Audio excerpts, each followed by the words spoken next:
Hello to all friends, कसे आहात सगळे? रेडिओ MPSC गुरु ऐकताय ना? Radio MPSC Guru spreading the knowledge powered by Spectrum अकॅडमीमध्ये मी प्रिया तुम्हा सर्वांचं स्वागत करते. चला तर मग आजच्या दिवसाची सुरुवात एक सुंदर आणि प्रेरणादायी विचार ऐकून करूया. शिक्षण हे सर्वात प्रभावी शस्त्र आहे ज्याचा वापर करून तुम्ही जग बदलू शकता. हा विचार आहे नेल्सन मंडेला यांचा. आत्ताचा क्षण पुढच्या सेकंदाला इतिहास होत असतो. यातले काहीच क्षण जगाला विशेष म्हणून अजरामर होतात. जाणून घेऊया आजच्या दिवसाची विशेष गोष्ट आजच्या 16 मार्चच्या दिनविशेष या सत्रात.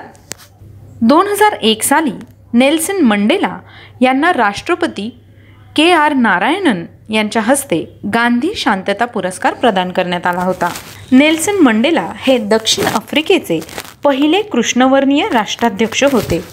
रंगभेदाच्या विरोधात बंड पुकारणाऱ्या नेल्सन यांचा जन्म 18 जुलै 1918ला झाला. विशेष म्हणजे नेल्सन मंडेला हे महात्मा गांधी यांचे अनुयायी होते. वर्णभेदाविरोधी लढा देत असताना महात्मा गांधी यांचा आदर्श घेत त्यांनी अहिंसेचा मार्ग अवलंबला. मंडेला यांचं जन्म झाल्यावर रोलीहल्ला मंडेला असं नाव ठेवण्यात आलं होतं. पण पुढे शाळेत गेल्यानंतर शिक्षण घेत असताना एका शिक्षकाने त्यांचं नावापुढे नेल्सन हे नाव जोडलं. तेव्हापासून त्यांचं नाव नेल्सन मंडेला असं झालं. नेल्सन मंडेला 1962 ते 1990 पर्यंत तुरुंगात कैद होते. याच काळात त्यांनी गुप्तपणे तुरुंगातच आत्मकथा लिहिण्यास सुरुवात केली. तुरुंगात असताना त्यांनी लॉंग वॉक टू फ्रीडम नावाचं पुस्तक लिहिलं. हे पुस्तक 1994 मध्ये प्रकाशित झालं. नेल्सन मंडेला हे 10 मे 1994ला दक्षिण आफ्रिकेचे पहिले कृष्णवर्णीय राष्ट्राध्यक्ष झाले. त्यावेळी मंडेला यांचं वय 77 वर्ष होतं. फक्त वर्णभेदाविरोधी नाही तर एड्सविषयी समाजात जागरूकता निर्माण करण्याचं कामही त्यांनी केलं. भारत सरकारने 1990 मध्ये मंडेला यांना देशातील सर्वोच्च अशा भारतरत्न या नागरी पुरस्काराने सन्मानित केलं. आजच्याच दिवशी 1992 साली सत्यजित रे यांना जीवनगौरव ऑस्कर पुरस्कार देण्यात आला. ऑस्कर मिळवणारे ते एकमेव भारतीय दिग्दर्शक आहेत. आजच्याच दिवशी 1945 साली गणेश दामोदर तथा बाबाराव सावरकर यांचा मृत्यू झाला. आज त्यांचा स्मृती दिन आहे. ते कट्टर हिंदुत्ववादी आणि अभिनव भारत या संघटनेचे संस्थापक होते. त्यांचा जन्म 13 जून 1879 रोजी झाला. 1999 साली कमुदिनी पेडणेकर यांचा मृत्यू झाला. आज त्यांचा स्मृतिदिन आहे. त्या गायिका होत्या. आजच्याच दिवशी 2000 साली हॉकीपटू धनराज पिल्ले आणि मध्य अंतराची धावपटू ज्योतिर्मय सिकंदर यांना KK बिर्ला पुरस्कार जाहीर करण्यात आला. आजच्याच दिवशी 1976 साली इंग्लंडचे पंतप्रधान हॅरॉल्ड विल्सन यांनी राजीनामा दिला. ते ब्रिटिश राजकारणी होते. 2 वेळा त्यांनी युनायटेड किंगडमचे पंतप्रधानपद भूषविले आहे. आजच्याच दिवशी 1966 साली अमल कुमार सरकार यांनी भारताचे 8वे सरन्यायाधीश म्हणून कार्यभार सांभाळला. 1945 साली दुसरे महायुद्ध सुरू असताना रॉयल एअरफोर्सने तुफानी बॉम्बफेक करून जर्मनीच्या वुझबर्ग शहराचा 20 मिनिटात विनाश केला.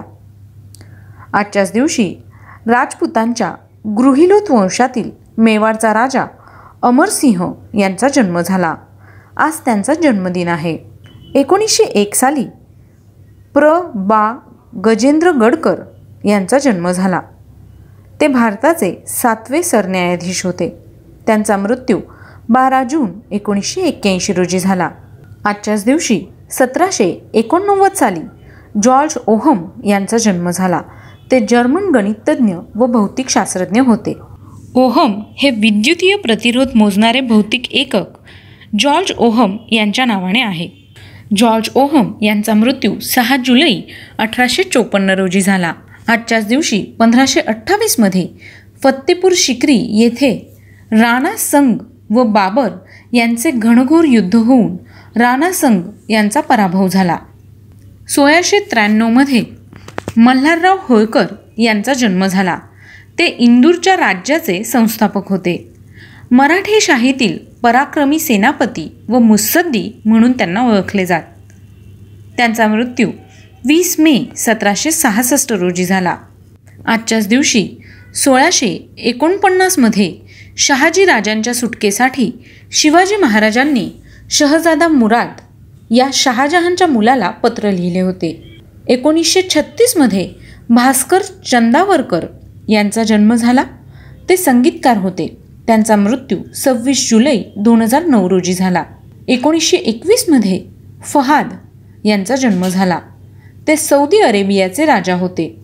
त्यांचा मृत्यू 1 ऑगस्ट 2008 रोजी झाला. आजच्याच दिवशी 1750 मध्ये कॅरोलिन हर्शल यांचा जन्म झाला. त्या जर्मन ब्रिटिश खगोलशास्त्रज्ञ होत्या. तसेच प्रसिद्ध खगोलशास्त्रज्ञ विल्यम हर्शलेची बहीण असून त्यांनी 8 धूमकेतू व 3 तारकासमूह शोधले आहेत.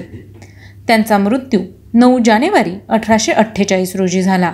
आजच्याच दिवशी 1946 मध्ये गान सम्राट उस्ताद अल्लादिया खां यांचा मृत्यू झाला.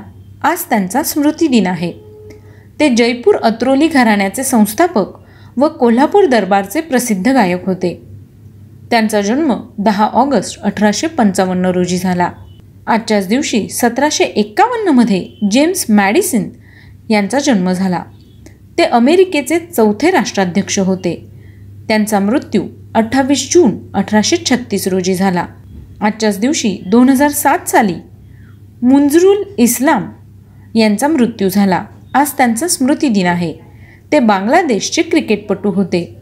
त्यांचा जन्म 4 मे 1984 रोजी झाला. 1999 साली कमुदिनी रांगणेकर यांचा मृत्यू झाला. आज त्यांची पुण्यतिथी आहे. त्या इंग्रजी लेखकांची मराठी वाचकांना ओळख करून देणाऱ्या लेखिका होत्या. 1990 मध्ये वी.स. पांगे यांचा मृत्यू झाला. आज त्यांचा स्मृतिदिन आहे. ते स्वातंत्र्यसैनिक, गांधीवादी कार्यकर्ते, संत वाङ्मयाचे अभ्यासक, महाराष्ट्र विधानसभेचे सभापती, रोजगार हमी योजनेचे जनक होते. त्यांचा जन्म 21 जुलै 1910 रोजी झाला. आजच्याच दिवशी 1943 साली प्रभातचा नई कहाणी हा चित्रपट रिलीज झाला होता. तर मित्रांनो, हे होते आजचे दिनविशेष हे सत्र. तुम्हाला आमचे दिनविशेष हे सत्र कसे वाटले ते आम्हाला नक्की कळवा. त्यासाठीच आमचा व्हॉट्सअप क्रमांक आहे 8698 86 98 80 म्हणजेच 8698869880. ऐकत रहा radio MPSC Guru, spreading the knowledge, powered by spectrum academy.